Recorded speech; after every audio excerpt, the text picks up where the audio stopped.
தாய் தமிழ் உறவுகளுக்கு வணக்கம். கொளத்தூர் தேர்தல் வழக்கு மு.க. ஸ்டாலின் வெற்றி என்ற தலைப்பில் இந்த காணொளியை காண்கிறோம்.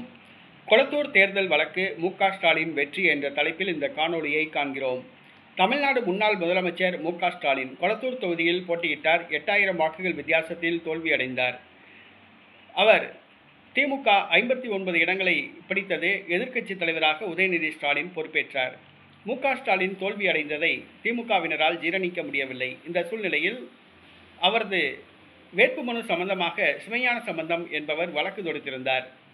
திமுக அறக்கட்டளை நிர்வாகியாக மு.க. ஸ்டாலின் உள்ளார். 2.25 கோடி ரூபாய்க்கு திமுக அறக்கட்டளைக்கு நிலம் வாங்கப்பட்டுள்ளது.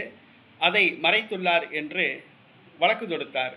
நீதிமன்றமோ அறக்கட்டளையில் நிர்வாகியாக இருப்பதால் அறக்கட்டளை சொத்தை வேட்புமனுவில் குறிப்பிட வேண்டிய அவசியமில்லை என்று கூறி நீதிமன்றம் மு.க. ஸ்டாலினுக்கு எதிராக தொடுக்கப்பட்ட வழக்கை தள்ளுபடி செய்தது. சிவஞானம் உடனடியாக வழக்கை வாபஸ் பெற்றார். இது மு.க. ஸ்டாலின் தரப்புக்கு வெற்றியாக கருதப்படுகிறது. மு.க. ஸ்டாலின் தனது வேட்புமனுவில் திமுக அறக்கட்டளைக்கு சொந்தமாக 2.25 கோடி ரூபாய்க்கு நிலம் வாங்கப்பட்டதை மறைத்ததாக குற்றம் சாட்டியிருந்தார். ஆனால் அறக்கட்டளைக்கு சொந்தமான சொத்தை இவர் நிர்வாகியாக இருப்பதால் தனது வேட்புமனுவில் குறிப்பிட வேண்டிய அவசியம் இல்லை என்று கூறி நீதிமன்றம் இந்த வழக்கை தள்ளுபடி செய்தது. மு.க. ஸ்டாலின் தரப்பினர் இதனால் மகிழ்ச்சியில் உள்ளனர்.